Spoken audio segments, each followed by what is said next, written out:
Semua orang dilahirkan dengan kondisi yang berbeda-beda, termasuk kecerdasan dan daya pikirnya. Tidak adil bagi kita untuk menyamaratakan kemampuan dan intelektualitas seseorang hanya dengan satu indikator saja. Nah, para orang tua harus menyadari anak memiliki cara mereka masing-masing dalam belajar agar dapat memahami dengan baik. Dengan melakukan gaya belajar yang sesuai, anak akan lebih cepat mengerti cara menyelesaikan sesuatu. Maka dari itu, kita harus tahu cara menentukan gaya belajar anak yang tepat untuk diaplikasikan. Nah, berikut adalah beberapa gaya belajar yang dapat mendukung kemampuan anak dalam belajar.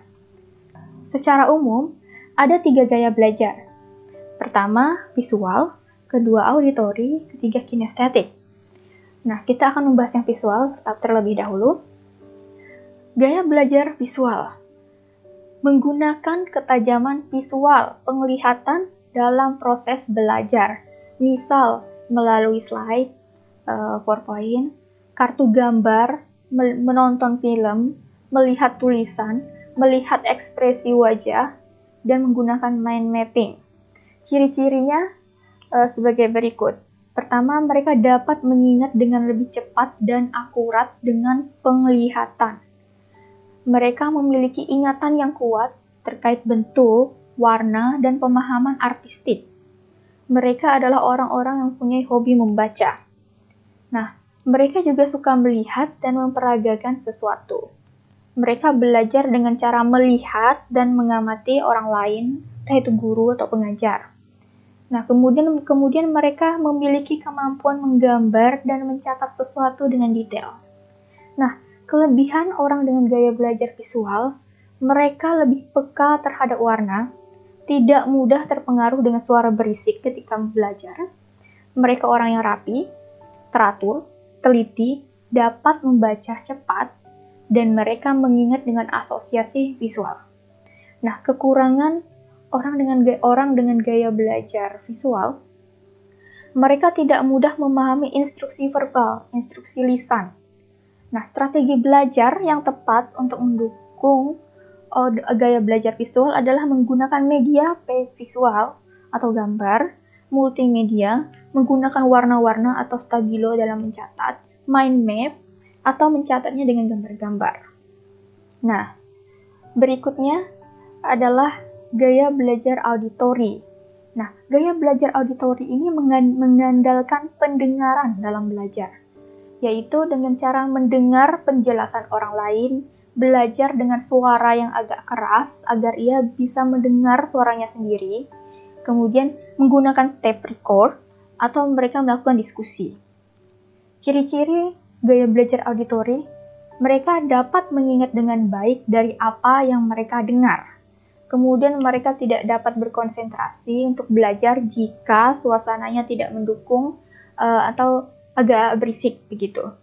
Mereka lebih suka bercerita dan mendengarkan cerita.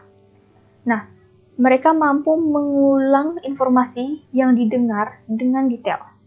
Mereka juga lebih memilih metode belajar dengan menggunakan musik, karena itu merangsang pendengaran mereka. Nah, kelebihan gaya belajar auditori, mereka senang berdiskusi, mereka mudah menerima instruksi verbal, dan mereka adalah pembicara yang fasih. Nah, kekurangannya, mereka mudah terusik dengan keributan, karena mereka akan mengalami kesulitan fokus untuk menentukan fokus pembicaraan. Tidak mudah menerima, dan mereka juga tidak mudah menerima instruksi visual. Kemudian strategi dalam untuk orang-orang dengan gaya belajar auditori, mereka menggunakan tape recorder, mendengarkan penjelasan guru dengan benar, dengan tenang. Kemudian mereka melakukan diskusi, belajar dengan suara keras, dan terkadang ada yang sambil mendengarkan musik. Nah, terakhir, gaya belajar kinestetik. Nah, gaya belajar kinestetik ini, mereka dalam belajar perlu banyak bergerak. Jadi, gerakan fisik. Mereka entah melakukan sesuatu, atau berjalan-jalan, atau sambil menyentuh.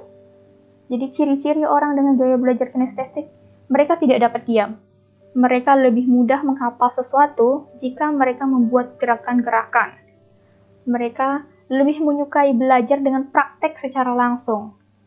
Jadi, ditunjukkan apa yang harus dilakukan seperti itu. Mereka menyukai aktivitas belajar yang menggunakan metode permainan. Dan mereka cenderung lebih bosan dengan cara belajar yang konvensional. Nah, kelebihan gaya belajar kinestetik, mereka bisa bicara perlahan, tidak mudah terusik dengan keributan. Kekurangannya, butuh belajar dengan aplikasi langsung, dan mereka perlu merasakan, dan mereka perlu memegangnya langsung, seperti itu. Mereka terkesan tidak dapat diam, dan karena mereka terus orang yang kinestetik, orang yang lebih suka belajar dengan bergerak, mereka butuh jeda istirahat untuk dapat bergerak, karena belajar dengan bergerak itu menghabiskan banyak energi. Nah, strategi orang-orang belajar dengan gaya belajar kinestetik, berilah jeda istirahat untuk bergerak. Biarkan mereka beristirahat sebentar, gitu. Belajar sambil bergerak itu banyak menghabiskan energi, maka harus diberi jeda istirahat. Dan hindari belajar berjam-jam, karena itu akan membuat orang dengan kinestetik bosan. Nah, bagaimana cara mengidentifikasi gaya belajar anak atau seseorang gitu? Nah, cara terbaik untuk mengidentifikasi gaya belajar anak adalah dengan mengamati apa yang ia lakukan. Ini panduan untuk orang tua ya. Semua hal yang ia lakukan, yang anak lakukan, tindakan, minat, dan preferensi akan memberikan informasi tentang bagaimana anak memproses informasi. Nah, selain itu, ada baiknya para orang tua untuk fokus pada kekuatan dan aktivitas favoritnya. Setiap anak akan memiliki minat dan preferensi. Maka, mengidentifikasi minat dan preferensi ini akan membantu meningkatkan motivasinya dalam belajar. Para orang tua dapat memahami anak dengan menanyakan pertanyaan-pertanyaan seperti ini.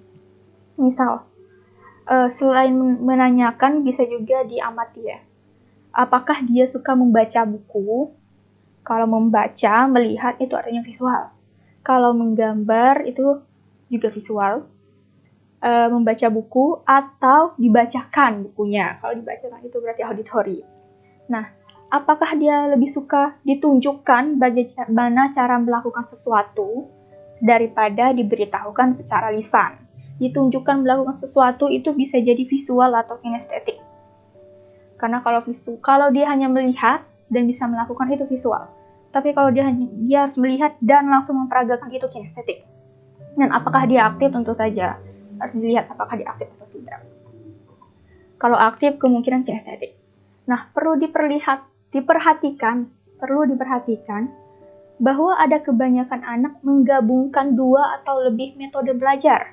Misalnya, ada anak yang bisa belajar dengan mudah jika ia membaca keras-keras catatannya sambil berjalan-jalan. Nah, ini berarti anaknya tipe belajar audio dan kinestetik. Apapun kombinasi gaya belajar yang disukai anak, yang paling penting adalah anak merasa nyaman ketika belajar. Buatlah suasana di mana belajar bukan hal yang membuat anak tertekan. Sekian topik mengenai gaya belajar. Semoga membantu. Hari ini, para orang tua juga sudah melakukan yang terbaik. Semangat parenting!